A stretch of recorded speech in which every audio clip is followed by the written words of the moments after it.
Poor. I don't know how many times I can say it for Valencia. Maybe as many goals as Barcelona have scored against them in the last few weeks. Because today, Barcelona fans were treated to another drudging of Barcelona's neighbors via the Balearic Sea in as many weeks. 7-1 the first time, 5-0 this time.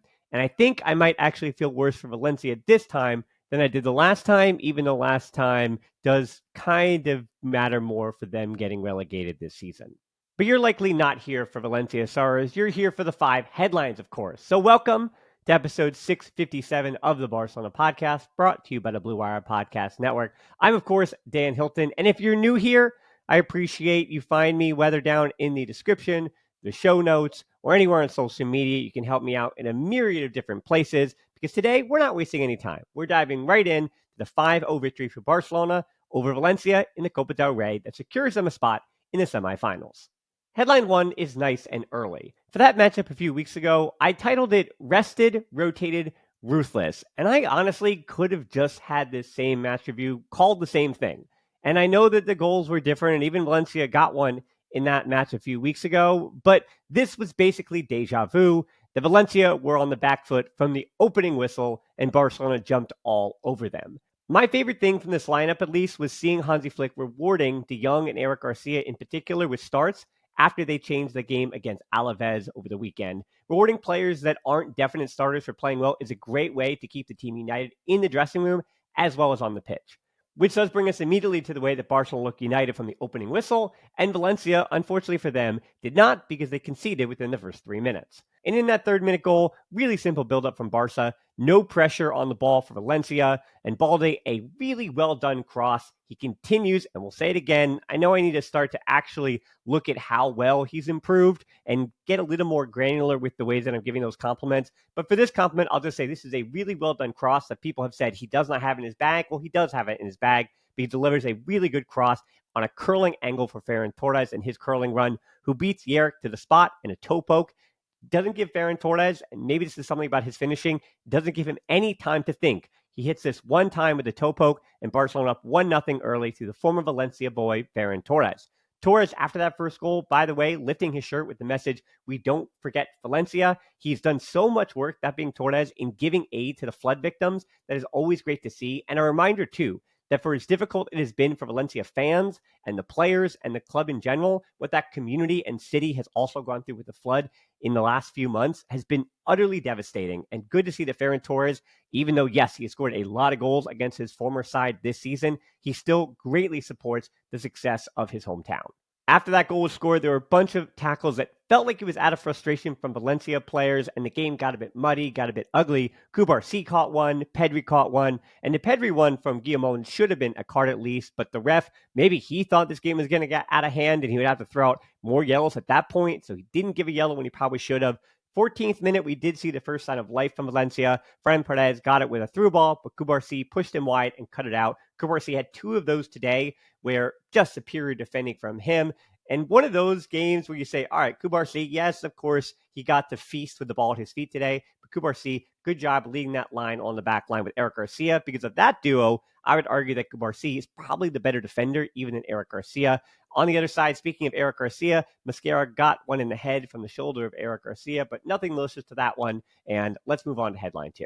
Headline 2 is Torres and Fermín, and it was over. We're diving right into the second and third goals because this game was pretty much over by, the 30th minute? Unfortunately for Valencia, they felt like they might have had some life. And yes, this game could have gone in a lot of different directions, but this is one of those rare ones with the way that Barcelona was moving the ball and the way that Valencia were allowing so much space in between the lines of that 5-4-1.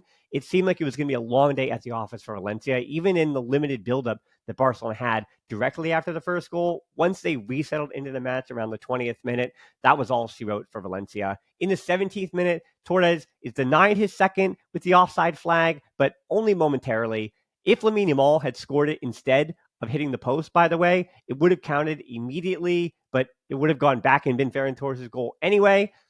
Let's talk about the goal. It was a nice feed from Pedri and a run into the middle from Rafinha, which was, I think, the huge wrinkle in this match that we saw, yes, in that 7-1 drudging of Valencia, but this time around, Rafinha kind of just posted up as this inverted false 9 type thing with Fermín Lopez kind of defending his wing out to the left a little bit more, and then Balde could stay forward so high because Valencia was playing with 5 at the back, and Rafinha was just feasting in between the lines of that 5 at the back and the 4 in the midfield that just couldn't seem to get their timing right. And these runs from Rafinha up through the middle, just so dangerous. And if you're going to have 3 center backs, then somebody's got to make sure they've got a body on him early. They didn't. He gets in the squishy part of the defense and finds a wide open Lamine Yamal, which that phrase is one I can't imagine I'm going to say too often this season against other opponents, but had to say it a few times today against Valencia. Wide open Lamine Yamal, and then Torres bounces on the rebound from Lamine Yamal's shot.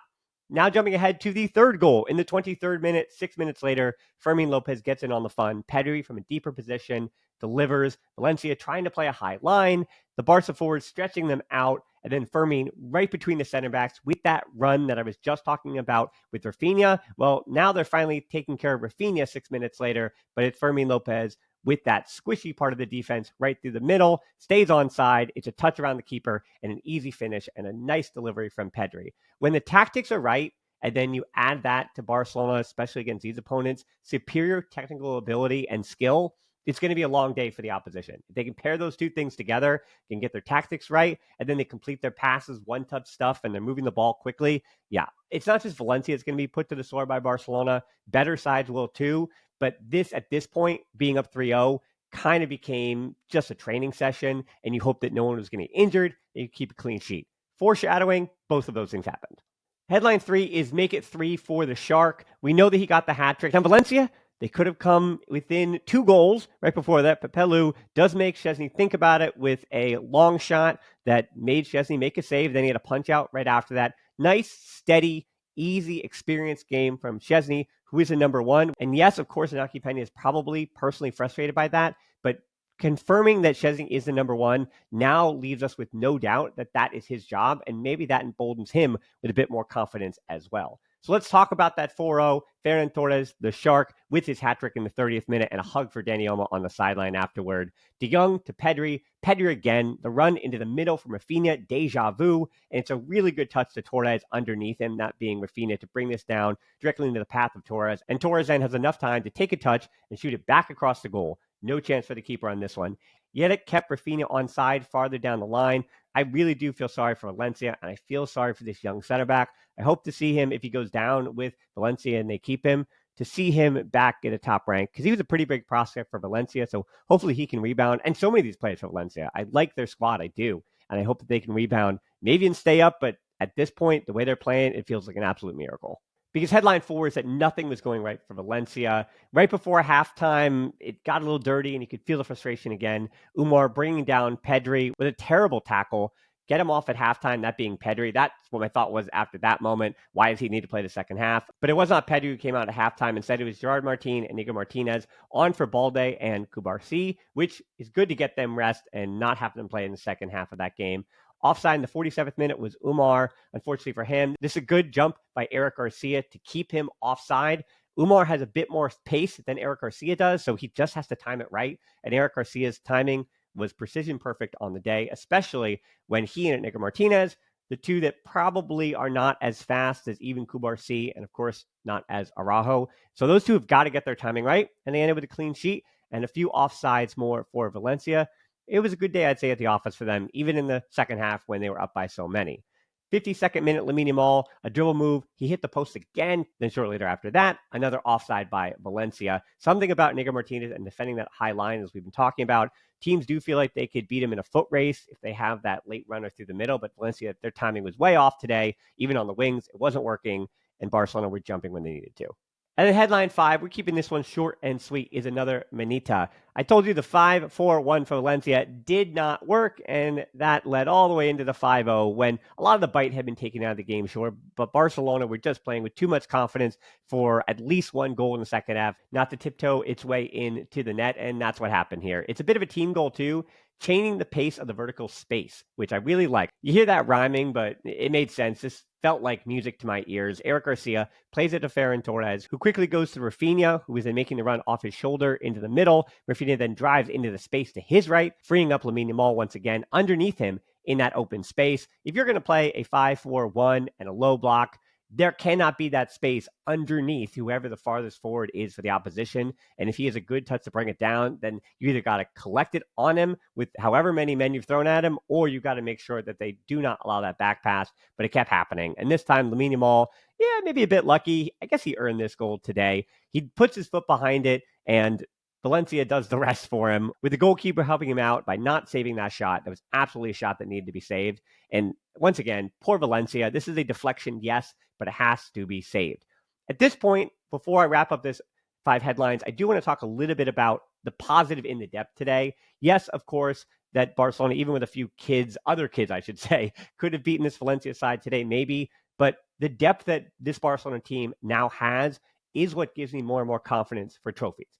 I'm not saying that Eric Garcia is the reason why Barcelona is going to win the Champions League. What I am saying is that comparing this squad to what it was even earlier in the season, between Ferran Torres, Eric Garcia, Frankie de Jong, Fermín Lopez, all players that started this match, Barcelona desperately needed them to add value in the second half of the season. To be healthy, yes, for the latter 3 there, but to add to the 12 to 14 players that Flick seemed to trust in the first few months, add to that and be quality. And now look at Barcelona's depth at this point. That cannot be understated, just how important it is, like I said a few weeks ago against Valencia, to be rested, rotated, and to also have that mentality to be ruthless and to have your, 16 to 19 players doing that, full buy-in from the squad. That is really good to see, because that tells you that they can compete across all competitions. With Liga Reyes, I remind you, they are back in. We finish this off with a few other highlights in the last 30 minutes. 64th minute, Olmo and Casado on for Rafinha and Pedri. So finally, Pedri gets his rest. 73rd minute, Valencia offside, even though they put the ball in the net, but clearly offside on the initial pass, unfortunately for them. A beautiful dink to Olmo's pass from Lamine Yamal. It's one touch on a cross from Koundé that also had pace on it. Lamine Yamal, this is nothing new. He's good. 79th minute, Koundé finally gets some rest for Hector Fort. Good to see him again this season. Koundé has played in every single match of the campaign. And the one thing I kept saying on the Big Up watch along, which I had time to do the first half for today, I would like to see Hector Fort have started this match. I think if you rotate somebody to give him some rest, it is Koundé. Yes, Balde. Yes, Pedri. There are also guys who are playing major minutes, but I would like to see just an ounce more of Hector Fort. But I also understand why Hansi Flick says, all right, it's the middle of February almost, and we've just got to get over the line and win some of these trophies. And Koundé, hey, if the trainers and the physios say that he's doing fine enough to be playing all the minutes he has, then who am I to judge? I just kind of want to see a little more Hector Fort, but I feel like I will get to see that next season. And in terms of Hector Fort, obviously he's the one player who doesn't normally play, so I had an extra eye on him when he came on the field. He had a good moment with a nice passing sequence in the 83rd minute from Lamine Yamal and de Jong, more one-touch stuff. And you really felt in the second half here, with the confidence that Lamine Yamal has against competition like this when the game is already over, he basically becomes unplayable. That's the kind of confidence he's playing with. And if he takes the confidence against a side like Valencia and he drives that right back into games that are really important in the Champions League or the big ones in the Liga, yeah, he just continues to be unplayable. And the new confidence that he seems to even have this season in the second half of the year is just fun. It's just enjoyable, even beyond wins and losses. It's fun to watch that kid play football. And Lamine Yamal ended this one with another one saved in the 84th minute. And on the clock that I was showing on the feed I was watching, the referee stopped this game when it was 89 something. So the clock had not actually even officially hit 90 minutes. And he and the Valencia fans in the crowd and even Barcelona players, they said, all right, let's just put this one to bed. We're done with this. And Barcelona are heading on to the semifinals where they will meet one of Atletico Madrid, Real Madrid, or Real Sociedad. So hey, there's going to be a pretty good opponent waiting for you in the semifinals. And hey, if you're Barcelona, pick your poison, get the results, and go on and try to win. You got 3 trophies left to go this season. So still plenty of fun left to be had. Now, I know that you'd expect me as a programming note to be having fun for the watch along on Sunday for Barcelona versus Sevilla, but I have a prior commitment, unfortunately. So there will be no watch along for Barcelona versus Sevilla on Sunday on Big Up, but there will be a 5 headlines afterwards. And because I feel so guilty about missing that watch along on Sunday, if you want me to do a watch along or a hate along or a hate watch, whatever you want to call it, for Real Madrid against Man City on Tuesday, I'm highly considering doing that. So let me know, please, in the comments or hit me up on social media or wherever. You can even send an email to the barcelonapod@gmail.com to let me know that you want me to do that watch along.